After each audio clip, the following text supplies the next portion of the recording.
un temps qui va tourner autour donc de la réalité virtuelle et notamment en s'appuyant sur un film à succès qui est sorti il y a quelques mois, hein, qui est Ready Player One.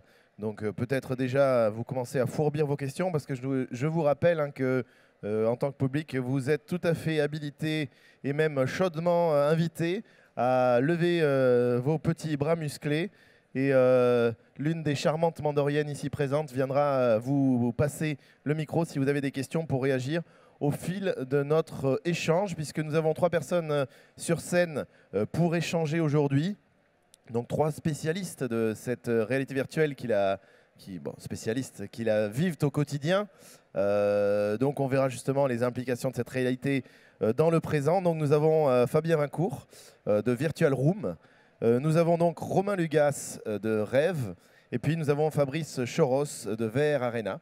Voilà, qui sont donc les trois personnes qui vont débattre avec vous, qui vont discuter autour de cette thématique. Peut-être tout simplement un premier tour de table pour vous présenter.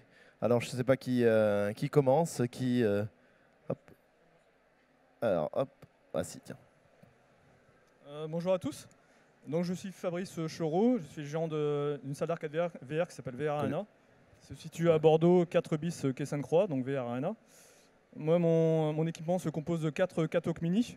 Donc, c'est un tapis omnidirectionnel qui tourne à 360 degrés. On a 4 tapis omnidirectionnels et 4 simulateurs automobiles montés sur un. Et un dernier poste, un poste Oculus Rift basique. Voilà. Donc, c'est une salle dans laquelle on propose surtout du multijoueur. Des jeux type Serious Sam 2, Serious Sam 3, Payday 2 sur le Katok Mini. On peut jouer jusqu'à 4 en simultané. Pareil sur la simulation auto, à 4 dans la même simulation auto. Voilà. Je vais laisser la parole à mon confrère. Bonjour à tous, donc moi c'est Romain Lugas, j'ai cofondé la société Rêve. Donc on a ouvert notre centre de réalité virtuelle depuis la semaine dernière. La particularité de notre centre, c'est le déplacement libre. Donc on a un espace de 100 mètres carrés, on peut jouer jusqu'à 6 joueurs. On a aussi de l'escape game et aussi des postes statiques. Donc moi je suis issu d'une formation en informatique à Epitech. Et donc pendant cette aventure à Epitech, j'ai cofondé Rêve du coup. Merci, bonjour. Donc moi c'est Fabien Vincourt, je gère Virtual Room donc, qui est du côté du bassin à flot. C'est une enseigne qui propose une immersion, une aventure immersive collaborative, c'est-à-dire qu'on va pouvoir jouer de 2 à 4 joueurs sur une aventure qui a duré 45 à 50 minutes, qui permet, on se rapproche, on est entre l'escape game et le film, donc on est vraiment sur quelque chose qui est extrêmement immersif. On va avoir des indices à trouver, des codes, on va avancer ensemble, donc c'est très scénarisé. Et là, en gros, on est sur des scénarios exclusifs qui sont développés uniquement dans la franchise Virtual Room. Et c'est une franchise qui se développe de plus en plus en France et à l'étranger. Donc voilà un petit peu pour la partie Virtual Room. Alors justement, on parle de Virtual Room, de jeux de réalité virtuelle. Ouais, ça me fait penser à quelques grands succès industriels, hein, comme le Virtual Boy là, de Nintendo, par exemple. Et finalement, est-ce que vous pourrez rappeler quelques jalons de l'histoire de la VR? Et puis peut-être aussi, qu'est-ce qui vous y a amené est-ce qu'il y a quelque chose, un petit élément déclencheur qui vous a dit, tiens, mais je vais m'intéresser à ce sujet où on met un gros casque, on vit d'autres vies. Est-ce qu'il y a quelque chose qui vous a particulièrement fait envie, je sais pas, dans le passé, dans la pop culture ou dans les jeux vidéo tout simplement aussi? Bon, comme j'ai le micro, je vais continuer, après je vais passer à mes voisins. Moi, il y a quelque chose qui m'a particulièrement marqué, c'était, forcément, génération, âge qui commence à avancer, c'est Tron, en fonction des personnes. Donc, forcément, ça marque toute une génération. On se demandait à l'époque quand est-ce qu'on allait pouvoir rentrer vraiment dans la réalité virtuelle. Là, on y est, et moi, c'est vraiment, c'est vraiment un point marquant. C'était Tron, avec toute cette partie vraiment très lumineuse. Le décor était très simple, mais par contre, on avait envie d'y être. Donc moi, c'est quelque chose qui reste en tête. Un des faits marquants, ou des films marquants, pour moi, c'est Tron. Alors moi, ça m'est pas venu des films à la base, c'était plus les jeux vidéo. J'étais un gros gamer avant. Et je me suis toujours posé la question de comment était l'intérieur des jeux vidéo en fait. Comment se passait l'incarnation vraiment de votre personnage et de découvrir un monde totalement différent du nôtre en fait, créé juste avec des lignes de code et qui représentent juste des pixels au final. C'est ça qui m'a amené vers la réalité virtuelle petit à petit. C'est cette problématique en fait d'immersion, d'immersion totale du joueur dans le jeu vidéo. Moi, effectivement, sur ce point, je rejoins mon confrère. C'est que, à l'origine, j'étais un gros joueur de World of Warcraft. Peut-être dans certains dans l'audience voilà, savent de quoi je parle. Un gros joueur, raid mythique, etc. Voilà, 3-4 soirs par semaine, ça. Donc, effectivement, en étant un gros joueur de MMO, de RPG, effectivement, moi, mon objectif, c'était vraiment de me retrouver à la place, à la première personne, à la place du joueur, avoir une vision à 180 degrés. C'est vrai que c'est le genre d'immersion qu'on n'a pas forcément devant un écran. On est soi-même le périphérique. C'est pour ça que dans ma salle, je mets en place justement un système de tapis omnidirectionnel. Donc sur une surface réduite, on a la possibilité vraiment d'être vraiment le héros du jeu. Voilà, c'est ça qui m'a poussé à venir vers la VR. Oui, parce qu'en plus, c'est vrai que à partir d'une certaine modernité, les jeux ont permis d'être de plus en plus immersifs. Avant, on voyait le petit bonhomme vu de dessus, puis un jour, on a embarqué dedans, dans le vaisseau, dans les FPS. Et c'est vrai que ça a été un peu la porte d'entrée aussi à pouvoir imaginer des univers dans lesquels on est immergé à 100%. Alors après, il y a toujours aussi la puissance de calcul qui doit aller avec, mais dès lors qu'on a eu un Doom avec sa bouillie de pixels qu'on trouvait révolutionnaire, extraordinaire, je suis dans un couloir, il y a un couloir à droite, un couloir à gauche, un couloir devant, mais on était déjà dedans. Donc finalement, c'était un premier pas dans cette aventure virtuelle. Et ça, c'est finalement une ouverture qui a permis de rêver à plus. Moi, je pense que la réalité virtuelle augmente beaucoup le stress du joueur. Vraiment vous immerge totalement. Et je pense vous procure une expérience beaucoup plus enrichissante que de jouer seul face à un écran. Je pense que la prochaine étape de développement de la réalité virtuelle, c'est vraiment le multijoueur. Et notamment par exemple au travers du e-sport. Je pense que le multijoueur va contribuer vraiment à développer la démocratisation de la VR. Alors, je sais pas, n'hésitez pas à intervenir vous-même. Peut-être, je ne sais pas si dans la salle, il y a justement des joueurs de VR, soit par des dispositifs personnels, hein, puisque aujourd'hui, on retrouve ça en console ou chez un de nos différents intervenants. Donc, n'hésitez pas à faire part aussi de vos expériences agréables ou pourquoi pas désagréables. Pas d'intervention après ce que je viens de dire, c'était bien trop parfait. Donc justement, on en parlait de cette VR, de son aspect ludique, le jeu, parce que c'est quelque chose qui ressort. La VR aussi est un outil assez extraordinaire pour d'autres applications industrielles, médicales, pédagogiques. Est-ce que vous avez eu justement, vous, des contacts avec ce monde-là ou développé des interactions avec d'autres mondes que celui des gaming, justement? Alors nous, on n'a pas développé d'expérience comme ça, mais j'ai eu quelques contacts justement avec des créateurs d'expériences de ce genre, notamment au niveau de la médecine. Par exemple, il y a une application qui est faite destinée aux enfants en fait, qui ont peur des aiguilles, peur des vaccins. En fait, tout simplement, l'enfant va se rendre chez le médecin, on va lui mettre un casque sur la tête. À travers le casque de réalité virtuelle, il va vivre une histoire où il va être accompagné de son ami, justement son ami imaginaire, qui va lui donner en fait le pouvoir du feu à travers un certain artefact. Cet artefact, en fait, dans la réalité virtuelle, va être donné à un moment précis. À ce moment-là, le docteur va pouvoir appliquer le vaccin. Et en enlevant le casque de réalité virtuelle, l'enfant ne s'est même pas rendu compte qu'il avait été vacciné alors qu'il avait une phobie des aiguilles. C'est une manière très fourbe d'y arriver. Hein. On trompe l'enfant, c'est beau la réalité virtuelle. Hein. Je vous félicite pas. Hein. Mon problème, c'est quand il ressort de la réalité virtuelle, il pense avoir des pouvoirs magiques. Non, nous, pour notre part, on a été contactés en effet pour différentes applications, que ce soit pour des musées, pour également, on avait tout ce qui était office du tourisme et immobilier aussi, pour pouvoir immerger les personnes directement dans leur appartement, dans leur maison. Donc nous, on ne fait pas ce genre de choses parce qu'on est vraiment sur la partie loisirs. Donc ce qu'on fait, c'est on développe nous-mêmes nos univers et donc nos scénarios. Par contre, on réorientait vers d'autres personnes qui font ce genre d'application. Mais c'est vrai que c'est régulier, même régulier, c'est de plus en plus, en tout cas, ça augmente la demande pour ce genre d'intervention, pour ce genre de prestations, de développer des univers virtuels pour l'industrie. Simplement, ça évite au niveau industriel aussi des erreurs, le fait de pouvoir visualiser des machines qui ne rentreraient pas dans les bâtiments. Donc avant de casser une partie du bâtiment pour faire entrer la machine, on se rend compte avant si on peut ou pas la faire entrer grâce à la partie VR.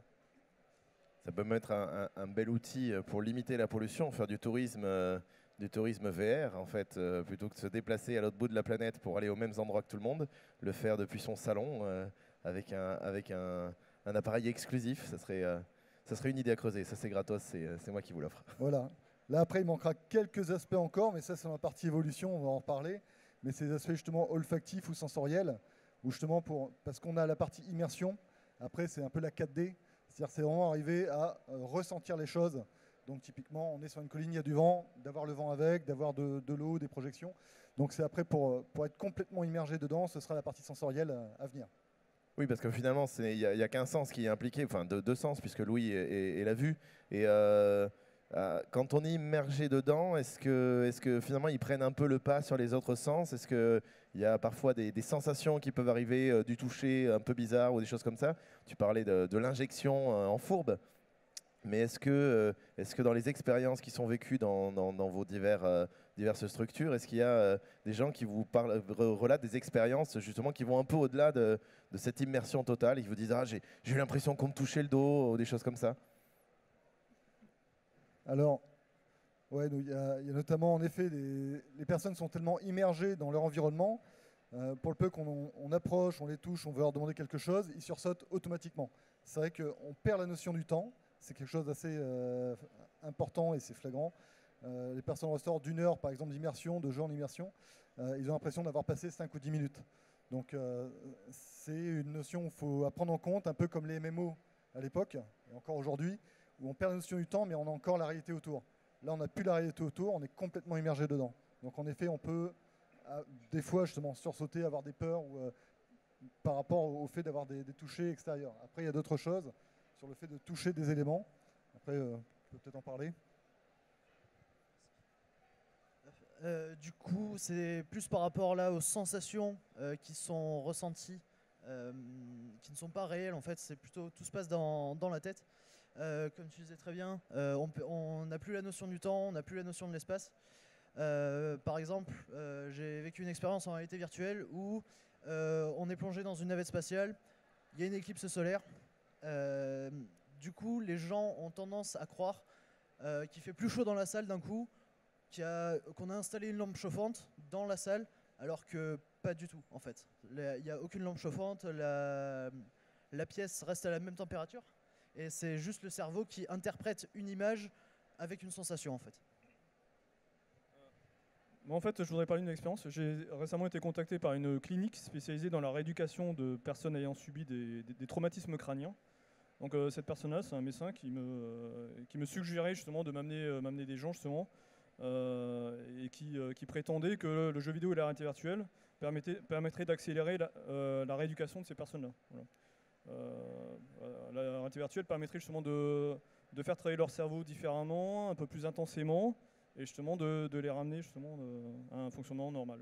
Voilà, parce que moi, sur la réalité virtuelle, justement, j'avais vu une expérience où ils équipaient quelqu'un d'un casque où ils avaient 6 doigts au lieu de 5, et que donc en fait ils allaient virtuellement leur piquer des doigts, et qu'au bout d'un moment ils avaient la sensation lorsqu'on piquait le 6e doigt d'être eux-mêmes piqués, et donc le cerveau traduisait visiblement toutes ces choses-là, un peu comme quand on boit une eau colorée en rose, bleu, vert, on va dire ça a goût de fraise, ça a goût de menthe, alors que c'est juste de l'eau avec du colorant, quoi. Le cerveau est un puissant outil de suggestion, et justement par rapport à ces usages un petit peu médicaux donc de la réalité virtuelle. Est-ce que par rapport, donc il y a les traumatismes, il y a peut-être aussi tout ce qui concerne les phobies. Est-ce que vous avez eu justement des exemples de gens phobiques? J'ai peur des... Alors moi je viens faire la VR, mais j'ai la trouille des grands espaces, je suis agoraphobe. Est-ce que vous avez eu ce cas de figure? Non, pas du tout. C'était une excellente question pourrie. Voilà. Je rappelle que vous pouvez aussi poser des questions pourries, hein. C'est gratuit. Disons, si je reviens au jeu vidéo Phobie, il y a un jeu vidéo qui est sorti il n'y a pas très longtemps sur Oculus Rift. Ça s'appelle Richie's Plank. En fait, c'est une planche de bois qui est située tout en haut d'un gratte-ciel. Le jeu vous amène tout en haut du gratte-ciel, vous fait marcher sur la planche et vous pouvez tester si vous avez le vertige ou pas, quoi. Voilà. Moi, personnellement, j'ai pas le vertige, donc je peux y rester des heures. Mais c'est vrai que j'ai mis une autre personne et en 30 secondes, elle avait les jambes qui tremblaient, quoi. C'était impressionnant. Comme quoi le cerveau interprète vraiment ce qu'il voit, quoi. Oui, parce que c'est utilisé aussi dans les thérapies justement contre les vertiges. Voilà, bon après avec plus ou moins de succès, mais au moins on est sûr de ne pas tomber si on se casse la figure, quoi. Donc toujours pas de questions. Ah, revoilà nos ordinateurs tout à l'heure. Donc justement, on a parlé, hein, des peurs et des phobies. Aujourd'hui, on a une certaine, on va dire, réalité virtuelle qui techniquement n'arrive certainement pas encore au niveau du film. Quelles sont finalement les limites actuelles de la réalité virtuelle? Quand est-ce qu'on pourra arriver à des réalités aussi belles que la réalité finalement, en termes de VR, en termes donc d'outils tout simplement techniques, de puissance de calcul, etc. Qu'est-ce que vous avez une idée du temps qu'il reste et de la distance qui reste à parcourir pour tout cela? Alors au niveau de temps, je ne saurais pas du tout estimer le temps que ça prendra d'avoir une réalité vraiment alternative, plus une réalité virtuelle, mais vraiment alternative.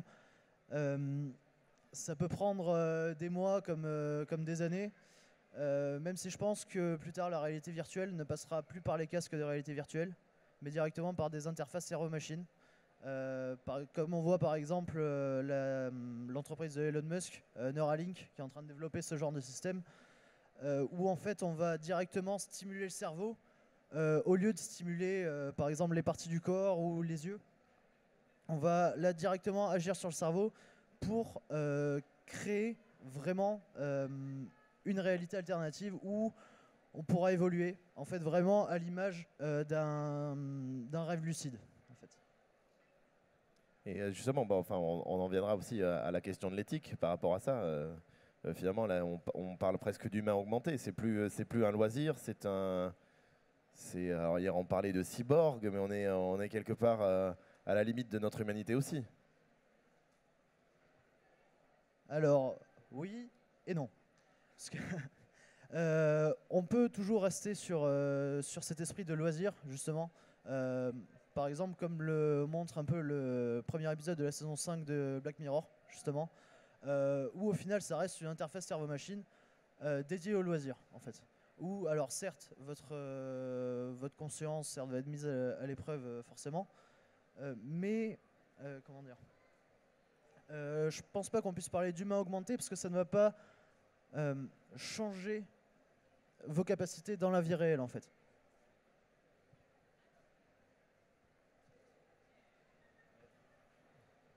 Non, je pense qu'on parlait un peu de la partie évolution. Le temps, ce qu'on se rend compte, c'est que les choses évoluent très vite en l'espace de quelques semaines ou quelques mois. Entre le moment où nous on s'est lancé au mois d'octobre et aujourd'hui pareil des évolutions. Beaucoup de choses se faisaient avec des câbles. De plus en plus, les câbles ont tendance à sauter pour être déjà sur des casques Wi-Fi. Donc la problématique, c'était plus par rapport à la masse de données qui était transférée. Donc il fallait des casques qui restent assez proches des ordinateurs. De plus en plus, on est en train de faire en sorte justement de pouvoir faire sans. Donc les limites, ce sera plus l'environnement autour de nous. Donc on va dans Ready Player One pour faire justement un petit parallèle avec le film où les joueurs, du coup les héros, sont tenus avec des câbles pour justement pouvoir évoluer, parce qu'il y a un problème d'oreille interne pour éviter d'avoir ces sensations de nausée. Donc obligatoirement, il faut pouvoir faire en sorte que le corps bouge pour ne pas avoir de nausée. Là, ils ont résolu un peu le problème avec des câbles. Demain, en effet, avec des formats de puces sensorielles, on va pouvoir faire croire au corps qu'on est en train de bouger, donc ça pourra éviter ce genre de choses. Mais c'est encore la limitation qu'on peut avoir au développement grand public de ce type de produit, parce qu'arriver à avoir une pièce dédiée chez soi pour pouvoir jouer, pour pouvoir se déplacer, c'est pas encore évident. Donc il faut en effet qu'on puisse passer ce cap pour que ça devienne grand public. À partir du moment où ça va devenir grand public, l'évolution sera encore plus rapide.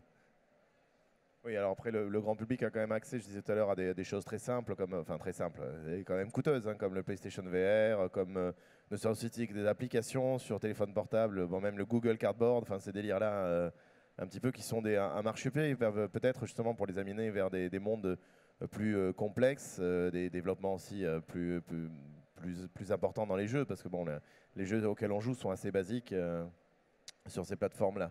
Donc ça, c'est aussi une évolution un petit peu qui est possible. Donc, pour rebondir, peut-être pour raccrocher un petit peu, on parlait bon, de cette déconnexion. Moi, c'est vrai que en tant que là je parle en tant que personne, je trouve ça un peu étrange de se greffer un truc.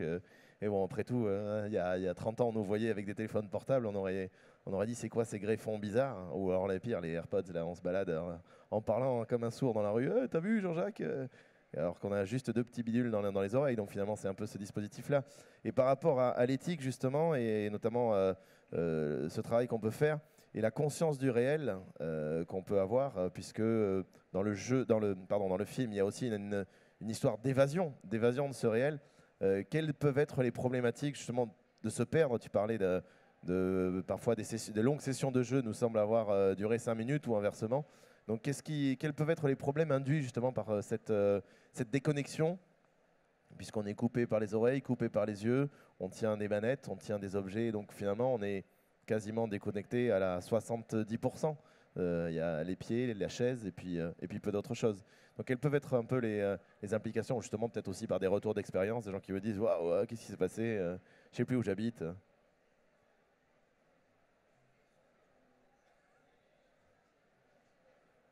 Encore une question pourrie, je crois.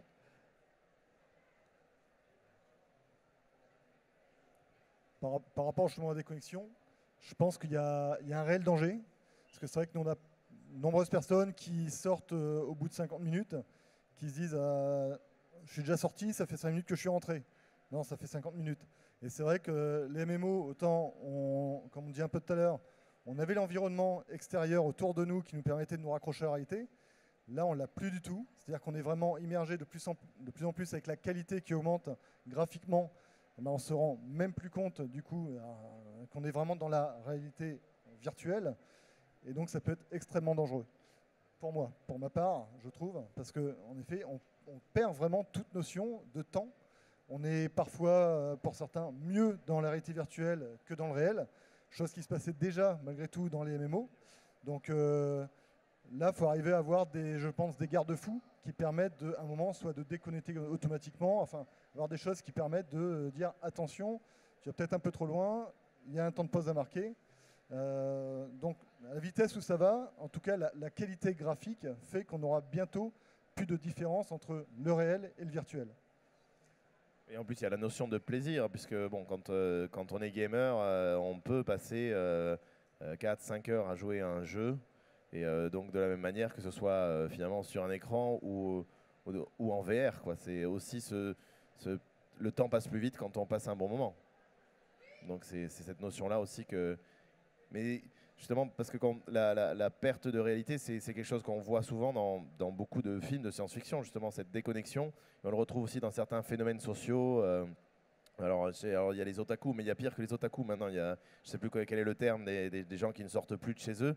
Donc, par rapport à la sociabilité, est-ce que, parce qu'on en parlait aussi un peu en appart tout à l'heure, est-ce que ça peut favoriser un autre lien social, ou est-ce que ça coupe du lien social bon, là, je fais un débat très binaire. Est-ce que c'est moi la réalité virtuelle? Mais finalement, est-ce que ça ne va pas nous apporter de nouveaux types de liens sociaux? On parlait à l'époque des chats qu'on se rencontrait IRL. Maintenant, on va se rencontrer IVR. Non, c'est... Alors, il y a eu l'époque d'MSN, il y a eu l'époque de Facebook. Maintenant, il y a l'époque VRChat. Je pense qu'on va aller encore plus loin que ça dans les relations sociales. Alors, comme tu le disais tout à l'heure, il y a World of Warcraft. World of Warcraft, ça a permis de créer énormément de liens sociaux. Et je pense que la réalité virtuelle va créer encore un autre type de lien social où là, vraiment, la conscience et comment dire, les utilisateurs en fait vont pouvoir vraiment créer des liens vraiment particuliers déjà par l'expression de leur personnage et de leur corps aussi. Et en fait, arriver à créer un lien social qui serait très proche de la réalité en fait, mais qui serait quand même un peu différent, puisque si on prend un, comment dire, une... je perds mes mots. De toute façon, un lien social dans la réalité ne sera pas le même qu'en virtuel, quoi qu'il arrive, parce que voilà, les gens sont comme ils sont. Dans la réalité virtuelle, vous êtes ce que vous décidez d'être. En fait. Est-ce que par exemple vos structures est-ce que plusieurs joueurs jouent en même temps? Est-ce qu'ils interagissent? Est-ce qu'ils coagissent? Est-ce que vous, puisque c'est une franchise, est-ce qu'il peut jouer avec quelqu'un de Mulhouse, je sais pas, de Tokyo sur un jeu particulièrement? Justement comme les jeux multijoueurs, bon, soit les massivement, soit n'importe quel jeu comme FIFA ou autre, hein, puisqu'il y a aussi ces jeux-là en termes de multijoueurs. Alors nous, par rapport à ce qu'on propose, on est sur des expériences, justement, on est vraiment sur du collaboratif, et donc ça joue de 2 à 4. On pourrait très bien imaginer, on ne le fait pas, mais comme on est sur du format réseau, on pourrait très bien connecter quelqu'un de Bordeaux avec quelqu'un de Paris et quelqu'un de Strasbourg, voire des US. Ça ne poserait aucun problème. Parce que ce qu'on fait, c'est qu'on relie en DPC entre eux. Donc même dans nos salles, on peut avoir des personnes qui sont dans une salle et une autre qui est à l'opposé, 500 mètres plus loin. Ils pourraient jouer ensemble. Donc il n'y a aucun problème. Après, on parle de lien social. Oui, parce que nous, ils sont en coopération. Donc de ce fait-là, obligatoirement, ils vont avoir à discuter ensemble, échanger, se montrer des choses, se passer des objets. Et c'est pour ça on déconnecte vraiment parce qu'on fait ce que l'on ferait dans la vraie vie. On a un objet à prendre, on va aller le chercher, on va l'envoyer et on a plus que l'impression de le faire parce qu'on le fait. Donc là, c'est pour ça qu'on parle de déconnexion. On est dedans, on voit notamment sur des salons comme ici, dès qu'on met le casque, au bout de quelques secondes, on a beau avoir un brouhaha autour, on n'est plus du tout dans le salon. On est dans la réalité augmentée, donc la réalité virtuelle. Donc, ce qui est peut-être presque un paradoxe, cette technologie extrêmement pointue peut nous permettre de nous déconnecter d'autres technologies extrêmement pointues finalement, parce qu'on arrive à une hyper concentration qu'on ne peut peut-être ne plus obtenir dans la vie réelle parce qu'on est tout le temps dérangé. C'est tout à fait ça. C'est vrai que là où tu as beaucoup de facteurs autour de toi qui vont venir te déconcentrer, là en fin de compte, c'est quelque chose que tu fais, que tu as voulu déjà. Donc tu rentres dans l'univers, c'est toi qui as envie d'y aller. Et après, non seulement tu découvres, et oui, en termes de concentration, je pense que tu es beaucoup plus apte à apprendre, voire à apprendre des choses, justement, par ce biais-là, que dans la réalité, la vraie vie, où tu as beaucoup de choses qui vont venir te dissiper. Oui, bon, alors après, c'est pas forcément votre domaine, mais ce serait, je ne sais pas si vous avez entendu parler justement d'expériences avec des troubles comportementaux, des enfants hyperactifs, des troubles de l'attention. Mais si ça se trouve, ce genre de dispositif peut t'aider. Alors là, c'est Café du Commerce, hein, je dis ça comme ça, sans aucune validation scientifique ou médicale. S'il y en a parmi vous d'ailleurs qui souhaitent intervenir, et je suis hyper lourd, hein, mais je vais bien réussir à avoir une question quand même. Personne? Déjà parmi vous, est-ce qu'il y en a qui ont déjà testé des dispositifs de VR, quels qu'ils soient, on va dire hors téléphone portable, mais soit sur un des stands de gaming d'ailleurs de Mandora, hein, puisque vous pouvez y passer, il y a le PlayStation VR ou justement un des stands qui est ici. Alors levez la main pour ceux qui ont testé. Ah, il y a quand même un petit groupe. Ah, j'en vois qui... Vous êtes un bon gars. Donc, et je sais pas, justement, parmi ceux qui l'ont vécu, ceux qui l'ont testé, vous avez, je sais pas, un retour d'expérience, une question? Non, toujours pas. Vous êtes d'une timidité incroyable. Ah, c'est bon. Une question. Merci. Le micro arrive. Avec le micro, on t'entendra mieux. Bonjour, Clément. J'ai arrêté de boire aujourd'hui depuis 3 jours. Alors, tu parles plus fort parce qu'on plus sérieusement, on va l'entendre, ouais.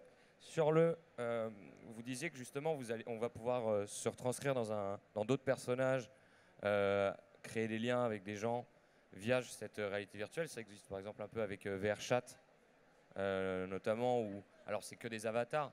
Malgré tout, on a déjà une autre approche sociale avec les gens. Est-ce que vous pensez qu'à terme, par exemple aujourd'hui où il y a des complexités sur des gens qui ne se reconnaissent pas forcément dans leur corps ou ils ne se sentent pas forcément être nés au bon endroit, dans les bonnes choses. On va, avec la VR et le fait de pouvoir se représenter dans d'autres mondes, d'autres choses, arriver à endiguer ces problèmes au fur et à mesure via la réalité augmentée. Alors c'est très loin, hein, c'est peut-être dans 1000 ans, mais est-ce que vous pensez que justement ça peut être quelque chose à terme qui puisse résoudre ce genre de problème? Alors, est-ce que ça vous fait réagir? Changer d'identité à travers la réalité virtuelle et assumer et être ce que l'on ne peut pas être soi-même? Alors je pense pas que ce soit un changement de personnalité directement. C'est plus... Enfin, on va pas modifier la personnalité qu'on a, nous, dans la vraie vie. Je pense que ça va être la création d'une seconde personnalité, en fait. Donc on va incarner ce que l'on est dans la vie réelle. Et comme je disais tout à l'heure, on va incarner ce que l'on a choisi d'être dans la réalité virtuelle. Du coup, c'est un paradoxe à prendre en compte. Alors certes, vous êtes le joueur, vous allez être la personne qui allait incarner votre avatar, mais vous pouvez donner une image totalement différente de vous que vous avez choisi au final dans cette réalité virtuelle. Je sais pas si j'ai été assez clair. Il y a eu déjà les expériences déjà hors VR, mais du grand boom qu'il y a eu autour des Sims, par exemple, ou de Second Life. C'est un truc sorti du fond de ma mémoire, je m'en suis souvenu. En fait, je voulais en revenir à Ready Player One. Ready Player One, c'est ni plus ni moins qu'un MMO en VR, en fait. Voilà. C'est un World of Warcraft en VR. Donc vous créez votre avatar. Voilà. Après, la contrainte technique, c'est avoir son propre tapis omnidirectionnel chez soi, sa propre surface de jeu chez soi. Et effectivement, vous pouvez passer votre vie sur un MMO en VR.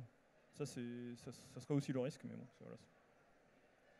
Quand vous verrez dehors un monde post-apocalyptique après une guerre nucléaire, c'est sûr que vous serez beaucoup mieux dans un MMO en VR, en train de jouer avec vos amis, avec l'avatar que vous voulez représenter, et échapper justement à la vie, à la vraie vie. Voilà, ça. Et c'est peut-être ce qui se passe justement déjà un petit pas hein, peut-être de certains qui s'échappent, alors pas de situation post-apocalyptique, mais peut-être donc ce qui était dit hein, par Clément de situations pas faciles, tout simplement je pense à des choses comme changer de sexe, hein, se représenter dans un autre sexe, alors soit parce que ça nous émoustille, soit parce qu'on se sent vraiment représenté et que dans la vraie vie ça serait impossible de le faire, mais que la virtualité finalement nous permet de franchir ce pas sans être jugé. Parce que justement il y a le côté aussi on n'est pas connu par celui d'en face, donc on n'est pas jugé. On est un autre personnage du jeu, un autre avatar. Et au final, que ce soit dans World of Warcraft ou que ce soit justement dans des productions virtuelles bien plus poussées, où finalement le monde est changé. D'ailleurs, justement, en parlant de monde changé et de monde changeant, est-ce que parmi les jeux que vous connaissez, est-ce que qu'est-ce qui abonde le plus? C'est justement des représentations complètement fantaisistes du monde où finalement on colle énormément à la réalité, on essaie de reproduire ce qu'on voit dans le réel, mais en mieux. Là, je connais pas du tout vos univers de jeux, donc là je parle vraiment en béotien absolu. Personnellement, j'ai une petite quinzaine d'années derrière moi de MMO, EverQuest 2, World of Warcraft, tout ça. Je pense que j'ai déjà croisé certaines personnes qui jouaient au MMO parce qu'ils se sentaient pas bien dans la vraie vie. Ça c'est évident. Ça, voilà. C'est vrai que le MMO c'est vraiment un moyen d'échapper à la vraie vie, et la réalité virtuelle va encore accélérer ce phénomène. Voilà.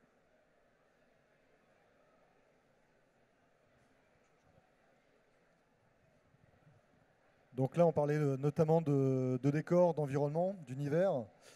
Nous, pour le moment, en tout cas, on n'est pas sur des univers fantastiques. On est vraiment sur des choses plus réelles qu'on va redécouvrir. Des pyramides, des parties sous-marines, dans l'espace, sur la Lune.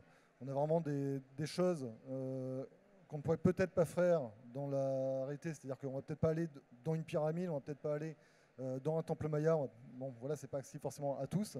Mais là, nous, ça permet d'envoyer les personnes dans des univers réels, mais pas forcément accessibles. Donc on est, en tout cas de notre côté, on n'est pas sur du fantastique. Mais c'est tout à fait possible. Après, sur la question, est-ce qu'il y a beaucoup d'univers fantastiques? Là, je me tourne un peu vers mes collègues sur après ce qu'ils proposent. Parce que c'est vrai que chacun va avoir des univers et des propositions différentes au niveau des jeux et des environnements. Alors nous, justement, on a cette occasion-là d'avoir autant des contenus réalistes que des contenus plus fantastiques et imaginaires. Aujourd'hui, ce qui marche le plus, enfin les échos qu'on en a, c'est les univers fantastiques sont très bien, sont vraiment plus immersifs que les contenus réalistes, entre guillemets, parce que les gens en fait ne connaissent pas ces univers totalement imaginaires, alors que les univers plus réalistes, on peut comparer quelque chose à la réalité. Là, c'est juste impossible. On est dans un monde complètement différent, auquel on ne s'attend pas du tout. Et c'est vraiment une expérience différente, je pense. Justement, donc pour en revenir un petit peu à cet aspect autour du film, dans le film, c'est un moyen d'évasion pour des gens assez peu fortunés, en tout cas plutôt modestes. Aujourd'hui, la VR, c'est pas forcément encore à portée de tout le monde. À quand une démocratisation, on va dire, totale? Alors forcément, pour vos boutiques, c'est peut-être pas une bonne chose, mais justement sur l'avenir, quand est-ce qu'on sera tous équipés virtuellement? Peut-être qu'en fait, le BGF, on aura 4 millions de visiteurs entre les 30 000 sur place et puis les millions de connectés à travers le monde avec leurs dispositifs VR. À quand justement une démocratisation de ces outils auprès du public, du tout public, on va dire, parce qu'il y a le grand public qui a accès aujourd'hui, mais le tout public, le tout venant, même la mamie du Cantal, comme diraient certains, quand est-ce qu'on aura accès à cet outil? Je vous demande des dates hyper précises, je suis vraiment relou là. En fait, demain, après-demain. il existe toujours des contraintes techniques par rapport au matériel et aussi par rapport au contenu. Il faut savoir que de plus en plus d'éditeurs s'intéressent à la réalité virtuelle. Les gros éditeurs commencent vraiment à adapter leurs jeux en VR. Ce qui n'était pas le cas il y a quelques années. On n'avait que des studios indépendants avec leurs petits moyens. Donc voilà, moi je sais que dans ma salle, bon, j'ai 4 tapis omnidirectionnels qui permettent déjà de jouer en local ou en multijoueur. Certains jeux on peut jouer déjà sur internet avec des gens qui vont jouer au pad, alors que bon, moi dans ma salle ils vont jouer au tapis et ça se passe très bien. Ça permet en fait, il suffit d'avoir un compte Steam et d'inviter ses amis sur Steam pour pouvoir jouer en VR en multijoueur. Voilà. Donc après de là avoir un tapis omnidirectionnel chez soi, on n'en est pas encore là. Le coût reste assez prohibitif. Pour l'instant on n'est pas sur des tapis de marche naturelle. Il y a encore un déplacement qui est assez proche de la réalité, mais on s'en rapproche petit à petit.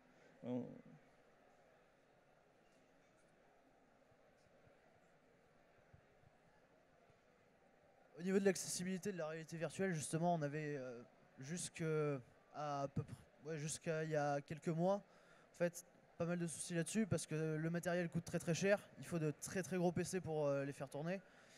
C'est pas à la portée de tout le monde.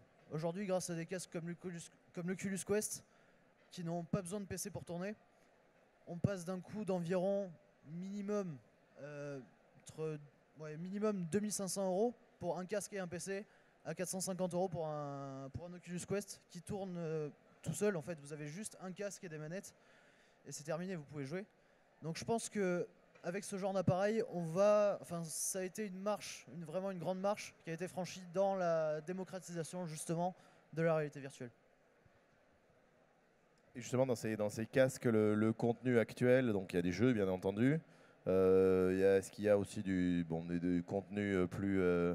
on parlait de tourisme, de visite virtuelle. Est-ce qu'il y a du contenu pédagogique aussi, puisqu'avant c'était un peu la pédagogie, enfin le code de façon pédagogique. Est-ce que il y a des éléments d'apprentissage? Est-ce que ça peut être utilisé dans les écoles, que sais-je?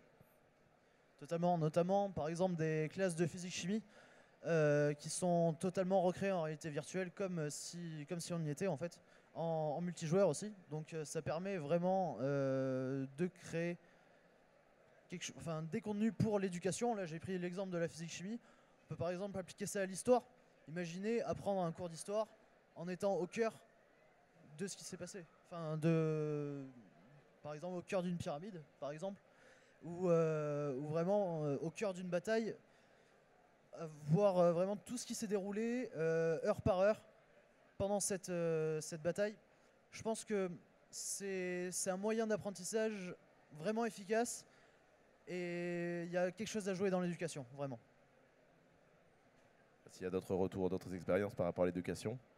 Là encore, je ne sais pas si est-ce que vous avez été témoin de ce genre de choses-là. Bah, je crois il y avait une démonstration, c'était plus de la réalité augmentée, mais c'était Microsoft donc, qui avait recréé toute la mission Apollo en réalité. Alors je sais pas si c'était en augmenté ou en virtuel, là j'avoue que j'atteins un peu mes limites. Bon, ça a bugué en plein milieu de la démo, mais ça peut permettre effectivement de revivre des grands événements historiques. Alors je sais pas si les élèves, s'ils font la Seconde Guerre mondiale, s'ils revivent le débarquement, ils vont finir leur cours comme ça, je crois que j'en peux plus.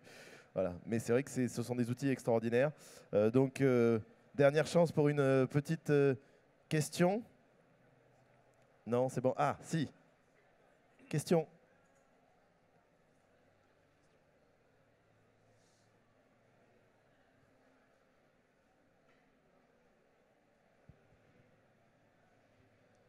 Oui, bonjour. Moi, j'ai plus une question sur la technologie employée. Est-ce que, à vos connaissances, il n'y aurait pas plus côté Star Trek avec des hologrammes plutôt que côté Matrix avec des connexions neuronales? Est-ce qu'il y a des technologies qui se profilent avec des hologrammes et des salles remplies d'hologrammes pour faire la même chose que ce que vous faites aujourd'hui, en fait? Non, c'est pas quelque chose qui existe encore? Je sais pas, quand on parle hologramme, moi c'est vrai que je pense à Jean-Luc Mélenchon qui... donc c'est vrai que je le vois pas très tech en fait. Donc, mais je sais pas si vous avez peut-être une réaction là-dessus. Alors par rapport à l'hologramme, je pense qu'il y a beaucoup de choses à faire de ce côté-là. Mais encore une fois, par rapport à la VR, tu restes ancré avec le réel. Donc par rapport au VR, où on va pouvoir te créer tout ce que tu veux, sans limitation. L'hologramme, pour moi, c'est vraiment une encre. Ça permet de faire des choses, en effet, même à distance. Mais je le vois moins en développement d'applications ou récréatives. Le fait que ça apparaisse dans ton environnement. Après, il y aura des applications différentes. Hein. Mais pour notre partie côté récréatif, je vois moins la partie hologramme pour favoriser la partie immersion. L'hologramme est peut-être plus dans la réplication du réel, justement la duplication de quelqu'un qui sera présent à plusieurs endroits, ou la recréation actuelle de concerts d'idoles disparues.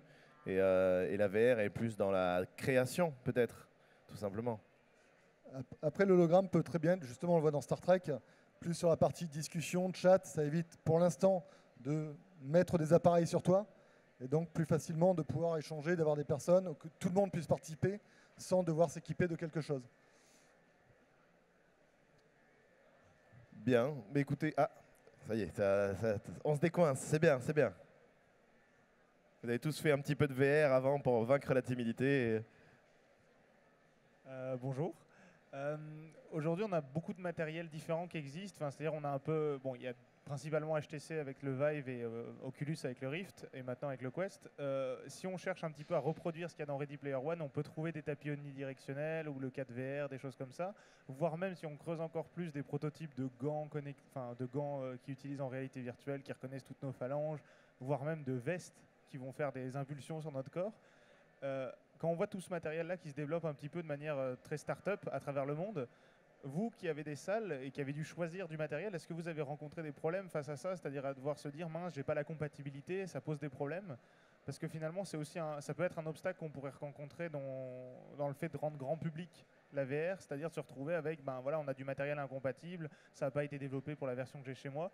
Et vous qui avez justement beaucoup de matériel différent, est-ce que vous avez eu des problèmes de ce genre-là déjà aujourd'hui? Et est-ce que vous aimeriez que ce soit un peu plus uniformisé, comme on peut se le retrouver aujourd'hui avec iOS et Android, par exemple, sur le smartphone?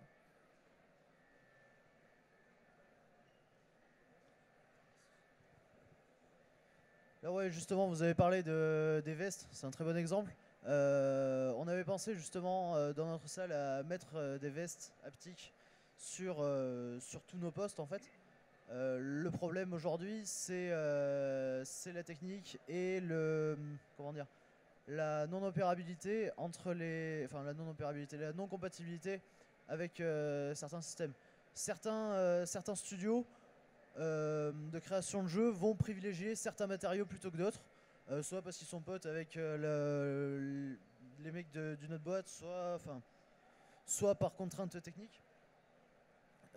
Donc oui, on a rencontré ce problème-là pour les gilets haptiques, par exemple. Ben, moi, je pense à un truc, en tant qu'utilisateur potentiel, je pense aussi à la problématique d'hygiène, hein, parce qu'on a bien transpiré dans ces trucs-là.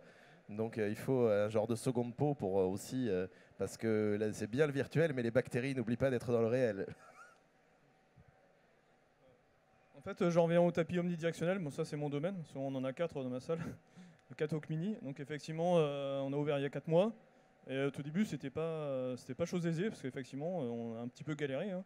Déjà, au-delà de configurer les surfaces de jeu, HTC Vive Pro, on a subi plusieurs mises à jour. En fait, on utilise une surcouche qui gère le tapis omnidirectionnel et qui va permettre de faire fonctionner certains jeux Steam avec le tapis. Donc c'est vrai qu'on subit 2 ou 3 mises à jour par semaine qui génèrent de l'instabilité. Bah, je vous dis, les premières semaines n'ont pas été de tout repos. Voilà, ça va, on a réussi à stabiliser la situation depuis plusieurs mois, donc ça se passe bien. Mais c'est vrai qu'on en apprend tous les jours. Franchement, on apprend tous les jours. Entre les mises à jour de l'interface qui gère le tapis, plus sur les simulateurs auto, on a des mises à jour de l'interface qui gère les VR1. On a aussi les mises à jour NVIDIA, les mises à jour Windows, les mises à jour de SteamVR qui est toujours en version bêta. Je ne raconte pas la galère. Mais c'est vrai que là, au niveau technique, maintenant on est bordé chez moi. Voilà. Et c'est vrai qu'on en apprend tous les jours. On est vraiment aux prémices de la VR, franchement. Ok, merci. Merci pour cette belle question. Très précise, très pointue. Si vous n'avez pas donc d'autres questions, peut-être une petite tournée, je sais pas, une dernière pensée, une dernière idée autour de la VR, autour de ces mondes, autour de Ready Player One. Donc sachez que pour être parfaitement transparent, je n'ai pas vu le film. Je m'en suis rendu compte en venant. Je me suis dit merde, j'aurais quand même pu le voir. Et puis j'ai dit un gros mot, j'ai dit zut, j'aurais quand même pu le voir. Donc on a plus parlé de la VR que du film. Donc voilà, j'en suis navré pour ceux qui voulaient tout savoir sur tous les détails, mais il nous semblait peut-être plus intéressant de parler de cet univers-là, de cette réalité technologique-là qui devient de plus en plus prégnante aujourd'hui et qui peut-être dans BGF 15e édition, on se retrouvera tous ensemble pour parler de la VR à époque vintage, de la rétro VR. Voilà. Donc une dernière fulgurance, une pensée philosophique pour conclure. J'ai entendu dire que l'armée américaine utilisait un tapis omnidirectionnel justement qui était vraiment très très proche de la marche réelle. Bon, après c'est un tapis qui coûte après $100 000. Donc voilà, donc on n'est pas prêt de l'avoir. Donc je vous informerai quand je l'aurai dans ma salle, quoi. Donc d'ici quelques années. Très bien, on viendra faire un peu de tapis, un tapis de mouvement réel, virtuel, qu'on ne saura plus où on habite. Bien. Mais merci donc, merci Fabien, merci Romain, merci Fabrice. On peut vous retrouver éparpillés donc dans le BGF. Voilà, si vous avez d'autres questions. Voilà, si vous avez d'autres questions, vous pouvez venir en pied de scène pendant que la conférence suivante se prépare. Là, nous avons en suivant nos camarades de Cap Science, donc avec une présentation assez spéciale. Je vous en dis pas plus, c'est un peu la surprise. Et c'est parce que je m'en souviens pas non plus. Je l'avoue. Je devrais pas avouer autant de choses. Donc merci à vous de nous avoir suivis. Donc à bientôt autour du Club Arthur Dent et ici au Bordeaux Geek Festival. Encore une journée et demie de moments intenses à vivre ici. Donc on espère vous retrouver nombreux demain et à bientôt. Au revoir.